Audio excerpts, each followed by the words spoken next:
ನೆನ್ನೆ night strong ಆಗಿ ಎಣ್ಣೆ ಹಾಕಿ ಮಲ್ಕೊಂಡಿದ್ದು, ಅದಕ್ಕೆ ನೋಡಿ ಕಣ್ಣೆಲ್ಲ ಎಷ್ಟು ರೆಡ್ ಆಗೋಗಿದೆ ಅಂತ. ಹಾಕೊಂಡಿದ್ದ ಎಣ್ಣೆ ಎಲ್ಲ ಕಿತ್ಕೊಂಡು ಹೋಗ್ಲಿ ಅಂತ ತಲೆ ಸ್ನಾನ ಮಾಡ್ಬಿಟ್ಟೆ. ಹಾಗೆ ತಿಂಡಿಗೆ ಬಿಸಿ ಬಿಸಿ ಮುದ್ದೆ ಕಾಳ್ ಸಾರು. ನನಗೂ ಏನ್ ಮುದ್ದೆ ತಿನ್ನಕ್ಕೆ ಬರಲ್ಲ. ಆ ಕಡೆ ಈ ಕಡೆ ಯಾರು ಇರ್ಬೇಕಾದ್ರೆ ನುಂಗೋತರ ನಾಟಕ ಮಾಡ್ತೀನಿ. ಯಾರು ಇಲ್ಲ ಅಂದ್ರೆ ನಾನು ಅದನ್ನ ಹಾಕೊಂಡು ತಿನ್ಬಿಡ್ತೀನಿ. ನಾಳೆ ಬಾಸ್ ಮೂವಿ ರಿಲೀಸ್ ಆಗ್ತಿದೆ, ಅದಕ್ಕೆ ಸ್ವಲ್ಪ ಜೋಶ್ ಇರ್ಲಿ ಅಂತ ಅವ್ರ ಸಾಂಗ್ ನೇ ಹಾಕೊಂಡ್ ಕೇಳ್ತಿದೀನಿ. ಮಧ್ಯಾಹ್ನ ಊಟಕ್ಕೆ ಬಿಸಿ ಬಿಸಿ ಅನ್ನ ಉಪ್ಪಿನಕಾಯಿ ರಸ ಹಾಕೊಂಡು ತಿನ್ಕೊಂಡು ಕಾಲೇಜ್ ಹೊರಟೆ. ಇವತ್ತಿಗೆ ಲಾಸ್ಟ್ ಎಕ್ಸಾಮ್ ಮುಗಿತು ಅನ್ನೋ ಖುಷಿಲಿ ಹೋಗ್ತಾ ಇದ್ದೀನಿ. ಕಾಲೇಜಲ್ಲಿ ನೀರ್ ಕುಡಿದ್ರೆ ನೆಕ್ಸ್ಟ್ ಡೇನೆ ನಂಗೆ ಜ್ವರ ಬರುತ್ತೆ ಅಂತ ಗೊತ್ತು. ಒಂದು ಬಾಟ್ಲು ತಗೊಂಡ್ ಹೋಗದೆ ಇರೋಷ್ಟು ಸೋಂಬೇರಿ ಇದೀನಿ ಅಂತ ಇಲ್ಲೇ ಕುಡ್ಕೊಂತಾ ಇದೀನಿ. ಬಿಸಿ ಬಿಸಿ ಅನ್ನ ಊಟ ಮಾಡಿರೋದಕ್ಕೂ ಮಧ್ಯಾಹ್ನ ಎಕ್ಸಾಮ್ ಇರೋದಕ್ಕೂ ಎಷ್ಟು ನಿದ್ದೆ ಬರ್ತಿತ್ತು ಗೊತ್ತಾ. ಎಕ್ಸಾಮ್ ಇಂದ ಆಚೆ ಬಂದೆ, ನಮ್ಮ ಅಮ್ಮನ್ ಕಾಲ್ ಬಂತು. ಯಾವುದೋ ಪಾರ್ಸಲ್ ಬಂದಿದೆ, ಬಾ ಬೇಗ ನಿಮ್ಮ ಅಪ್ಪ ಉಗೀತಿದ್ದಾರೆ ಅಂತ. ಕೊನೆಗೂ ನಮ್ಮ ಅಪ್ಪನ್ ಕೈಲಿ ಬೈಸ್ಕೊಂಡು ಪಾರ್ಸಲ್ ಇಸ್ಕೊಂಡಿದ್ದಾಯ್ತು. ಸಂಜೆ ಮನೆಗ್ ಬರ್ತೀನಿ, ಅಮ್ಮ ಮಗ ಇಬ್ರು ಯಾವ್ದೋ ಹಾರರ್ ಮೂವಿ ಹಾಕೊಂಡ್ ನೋಡ್ತಿದ್ದಾರೆ. ಅಷ್ಟ್ರಲ್ಲಿ ಅಮ್ಮ ಬಿಸಿ ಬಿಸಿ ಕಾಫಿ ಮಾಡ್ಕೊಟ್ರು. ಕುಡ್ಕೊಂಡು ರೆಡಿಯಾಗಿ ನಮ್ ಪ್ರಿನ್ಸಸ್ ನ ಟ್ಯೂಷನ್ ಬಿಡಕ್ ಹೊರಟೆ. ಅವನ್ನ ಟ್ಯೂಷನ್ ಬಿಟ್ಟು ಗಾಡಿಗೆ ಫುಲ್ ಟ್ಯಾಂಕ್ ಪೆಟ್ರೋಲ್ ಹಾಕ್ಸಿ ನಾನು ನಮ್ಮಮ್ಮ ಇಬ್ರು ಫುಲ್ ಬೀಟ್ಸ್ ಹೊಡ್ಕೊಂಡ್ ಬರೋಣ ಅಂತ ಹೋದ್ವಿ. ಇಲ್ಲಿಗೆ ಬಂದಿದೀನಿ, ಏನೇನೆಲ್ಲ ತಿಂದೆ ಅಂತ ನೆಕ್ಸ್ಟ್ ವಿಡಿಯೋದಲ್ಲಿ ಅಪ್ಲೋಡ್ ಮಾಡ್ತೀನಿ.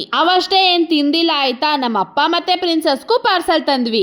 ನೀವೆಲ್ಲ ಯಾರು ನನ್ನ ಯೂಟ್ಯೂಬ್ ಚಾನಲ್ ಸಬ್ಸ್ಕ್ರೈಬ್ ಮಾಡಿಲ್ಲ, ಮಿಸ್ ಮಾಡದೆ ಸಬ್ಸ್ಕ್ರೈಬ್ ಮಾಡ್ಕೊಳ್ಳಿ. ಇಂಚನಾ ಮೋಹನ್ ಬ್ಲಾಗ್. ಇವತ್ತಿಗೆ ಇಷ್ಟು ಕಿತ್ತು ದಬಾಕಿದ್ದೀನಿ, ನಾಳೆ ಕಿತ್ತು ದಬಾಕದನ್ನ ವಿಡಿಯೋ ಅಪ್ಲೋಡ್ ಮಾಡ್ತೀನಿ. ಬೈ ಬಾಯ್.